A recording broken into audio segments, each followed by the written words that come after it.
দেখতে পারতেছেন টিমের সাথীরা বাঁশ ঝাড় ঝোপ কেটে তারপরে সামনের দিকে আমরা অগ্রসর হচ্ছি।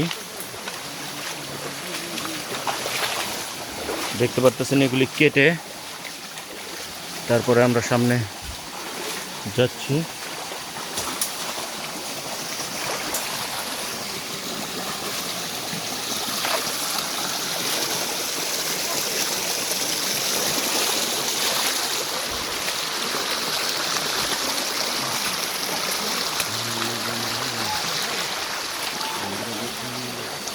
দেখতে পারতেছেন এখন আমরা পানামা জঙ্গলে আছি। কিছুক্ষণের মধ্যে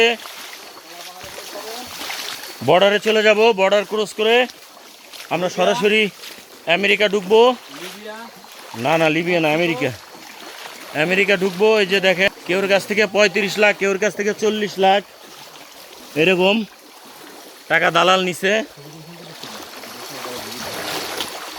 এখন ভাই টাকা দিছি, কি করব, যাইতে তো হবেই, কিছুই করার নাই।